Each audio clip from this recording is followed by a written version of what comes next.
Hello po, magandang araw po sa ating lahat. Nandito po kami sa Santa Ana, San Pablo, Laguna. At ang property po ay ito, along Barangay Road po. May mga fruit bearing po ito. Ito po ay may linya ng kuryente, may linya din po ng tubig. Poso po ang tubig dito, ang pinagmumula ng tubig. So ito po ay 2.8 hectares po at along Barangay Road. Ang layo po nito sa Maharlika Highway ay estimated po mga 3 to 4. Ang layo po nito sa Maharlika Highway ay 3 to 4 kilometers. Tapos diyan po sa pinaka main Barangay Road, layo po nito ay 1 kilometer doon po sa labasan papunta doon. Malaki po ang ano nito, ang frontage na kapit po sa kalsada. Ayan po yung kalsada. Ayan mga ka-farmland, maglalakad ako papunta dito sa may pinaka frontage ng property, sa may pinaka muhon.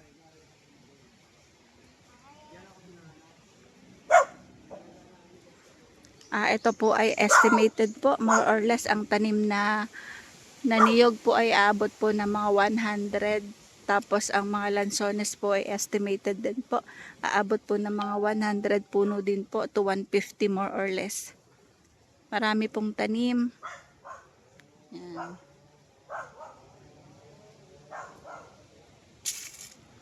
Meron pong niyog, lansones, avocado.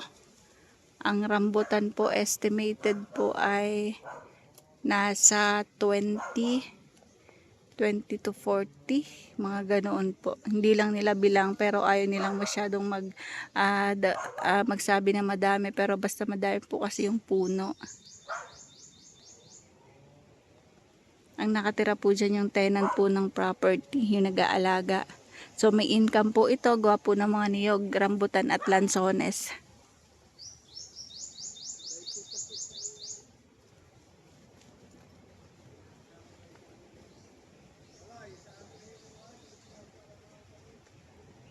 May linya po dito ng ilaw. Ayan po, nakakapit po sa nyog.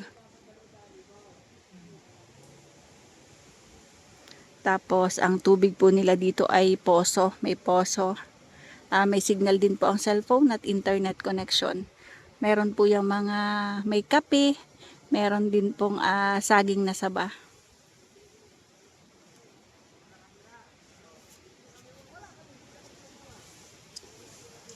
Yung area na yan, palabas po yan, papunta po ng highway.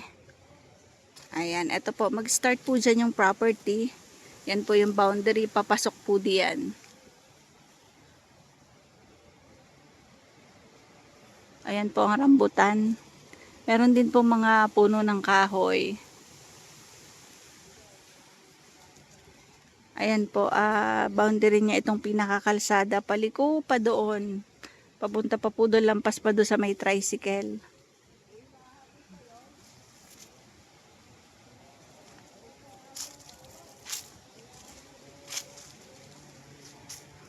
Ito po ay 2.7 hectares po. Titulado, buhay pa po ang nakapangalan sa titulo. At ito po ay patag na patag.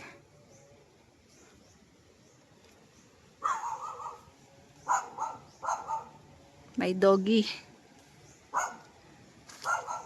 Kung mapapansin nyo, puno po ito ng lansones at rambutan. Tsaka po ng mga anyog. May mangga, may avocado, may kaimito.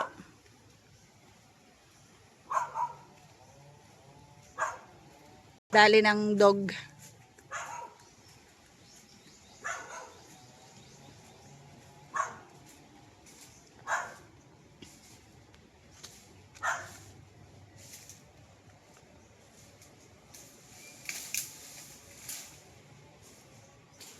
Ayan, mag-ready si kuya ng panlaban sa aso.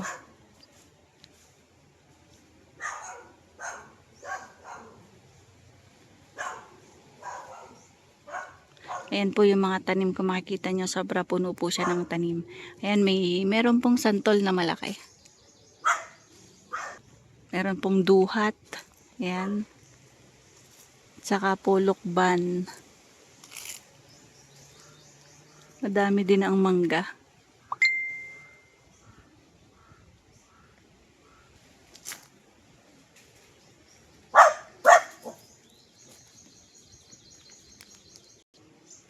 Ayan, ang niyog po nito estimated po, more or less 100.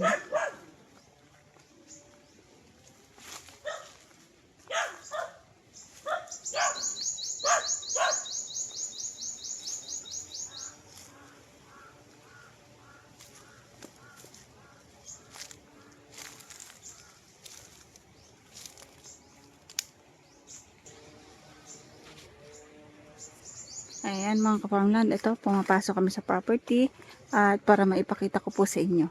Meron din pong mga kakao. Ayan, at mga hindi pa kalakihan ang ibang lansones at rambutan.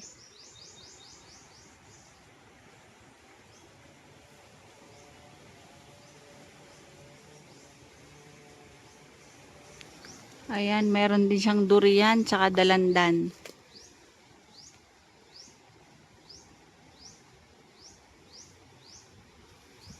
Ito po ay patag 100% flat.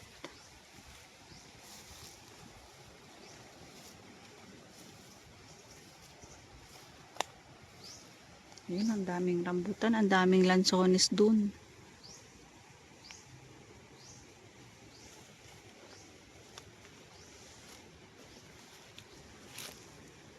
Santol. Ayan, mga lansones po. Mangga, santol, samot-samot saring, fruit bearing. So ito po mga farmland ay puno po ng fruit bearing trees. Meron din po silang atsuete. Ayan po ang atsuete.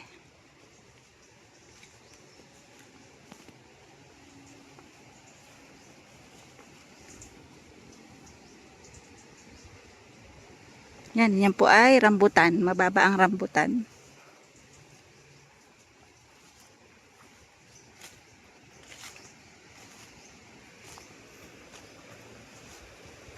Ito po mga ka-farmland, ang presyo po ng may-ari ng lupa ay 1,500 pesos po per square meter.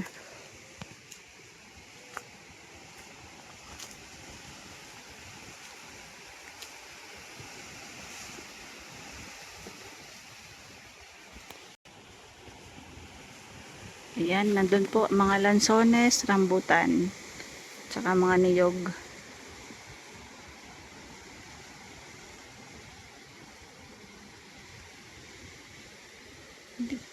Dito pala sa loob ang mga lansones. Oh. Yan po ay may duko tsaka longkong.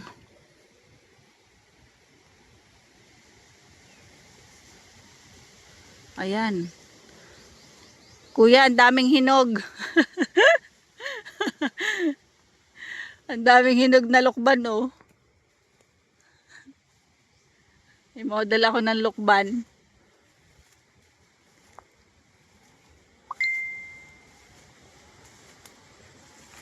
Siguro matamis yan. Ito po oh, lukban. Mga bunga na, may bunga ang lukban. Ayan po ang rambutan, santol.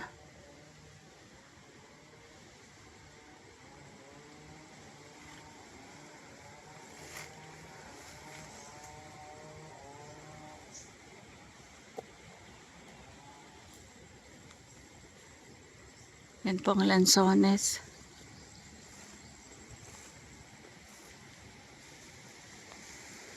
So, nandun po yung pinaka-boundary sa dulo. Tapos dito po, madami din pong lansones. Ito oh, ang ganda ng lansones niya.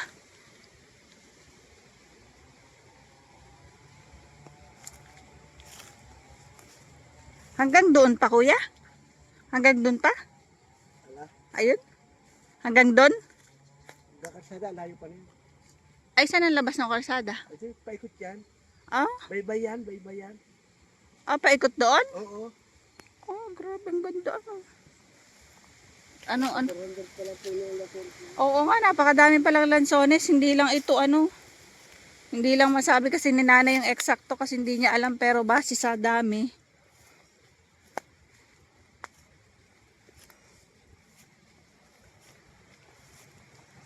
Ayan oh, panay lansones, ang kaimito. Ang laki ng puno ng sampalok oh. Hindi pala sampalok yun. Sampalok nga. Ayan oh, ang gaganda pa ng puno lang lansones, hindi tuyot.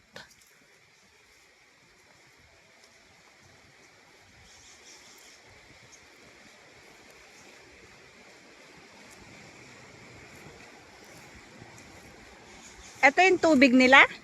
Ha? Ito yung tubig? Oh, ganito yan nila.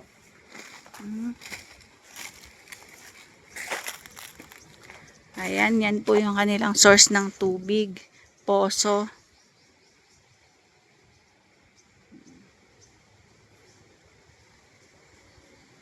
Ayan po, oh, kaya ang tanim po nito na lansones, hindi lang masabi ni nanay kung ilan, pero base po sa paggagala namin dito sa loob, sobrang dami ng lansones. Hindi lang po ito 100. Ayaw niya lang magsabi kung ilan, pero ang dami kasi simula doon sa may bahay, paikot dito, dyan, paikot ng property, puno ng lansones. Yan, may guyabano. Ito po ay paikot ng kalsada.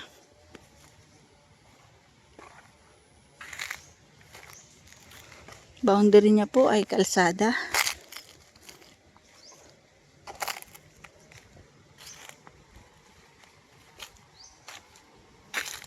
Hanggang saan pa, kuya? Ay, ano yun? May bahay doon? Kubo.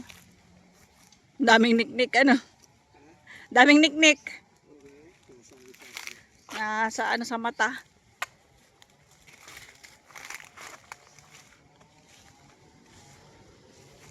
Daming lansones, hindi lang pala ano. Mali yung sabi ni nanay na 100 lang ang lansones. 400 yan. Kaya nga, ang dami. Kakatuwa naman, puno ng lansones. Ito po ay farm na puno ng lansones, niyog at rambutan.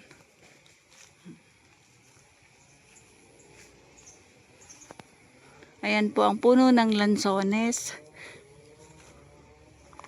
Ang laki naman ng punong ari ah. Ang dami ding puno ng Madre de Cacao.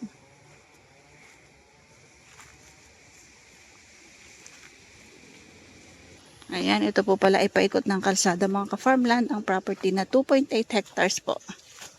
Ang layo po nito sa Maharlika Highway, estimated po ay mga mga ka-farmland, mali po pala. Ito po pala ang layo sa Maharlika Highway ay mga 1.5 to 2 kilometers lang po pala. Mali po yung una kong sabi kasi ang layo. Rinig na po kasi dito yung mga ugong ng mga sasakyan.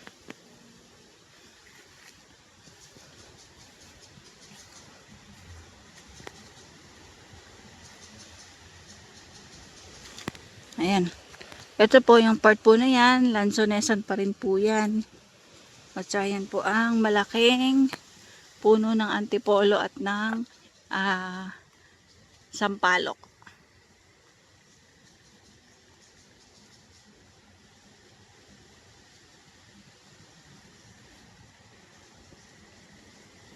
Ito po ay located po dito sa Barangay Santa Ana, San Pablo City, Laguna. Ito po ay patag, fruit bearing, income generating po ito. Buhay po ang nakapangalan sa titulo. Clean title po. Along Barangay Road at ang estimate po na frontage nito sa pinaka Barangay Road malapad. Siguro po mga 200 meters more or less pa yon.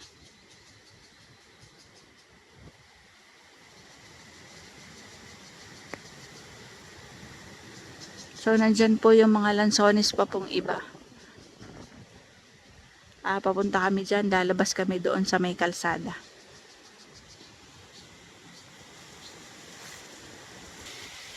Ito po mga farmland ay hindi po binabaha kasi ang San Pablo, Laguna po ay isa din po sa mataas na lugar. Ito po yung may 7 lake.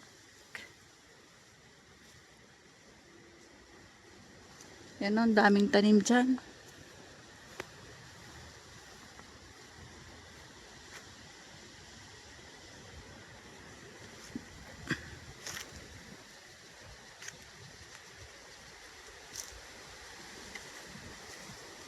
Meron pong langka. May mangyum pala dito.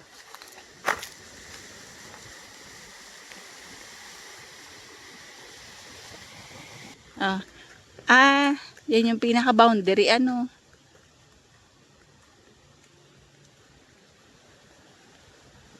Iba na yung property. Ano? Yan, nakabila. Yan yung pinaka-boundary ng property pag ganoon. Basta po, baybay siya sa ano. Siguro nasa 300 meters frontage niya kasi paikot po sa kalsada.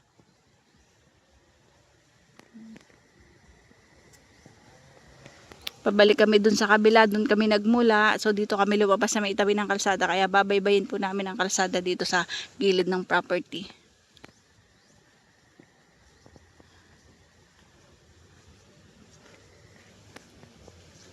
Kanino kaya nanggaling ang kalsada na lupa? Ito kayang kalsada. Sino nag-donate? Ay, ito sa ano pagawa nito ang karsa. Ito dito. Ay, yung isa. Sa government dito. Lahat na ito. Ah. Barangay.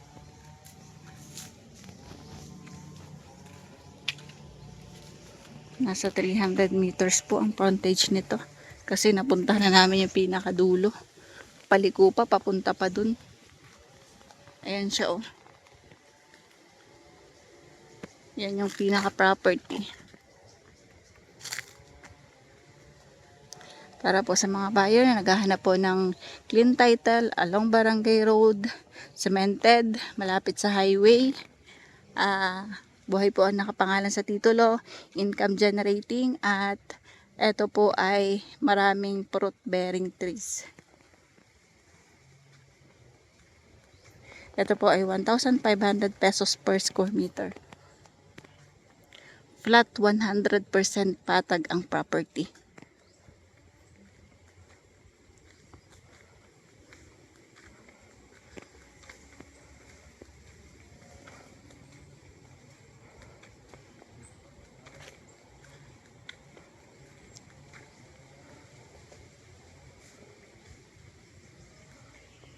Ito po ay located dito po sa Santa Ana, San Pablo City, Laguna.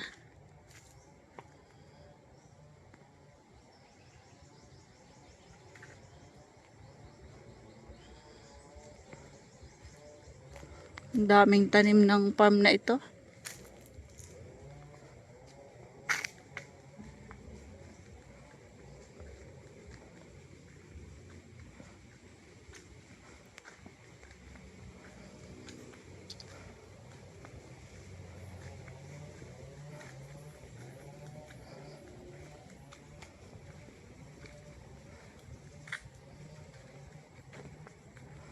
Papakita ko po yung kabilang dulo, yung pinagmulan ko kanina.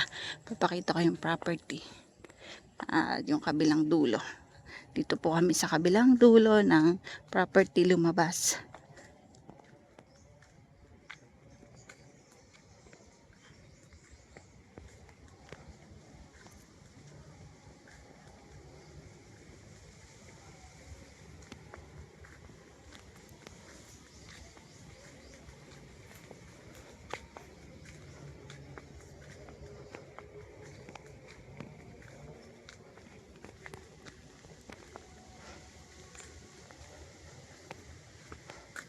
Yan, paikot po. Paikot po ang kalsada sa property. Ayun, dun ako pumasok kanina sa may tricycle. So, ayan yung property.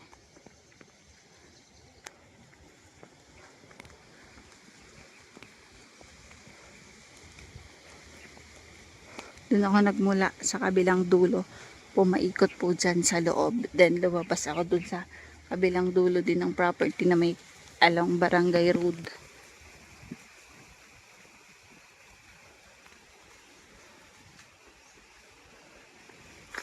paano mga farmland. Bye bye. See you for the next videos. God bless po sa ating lahat.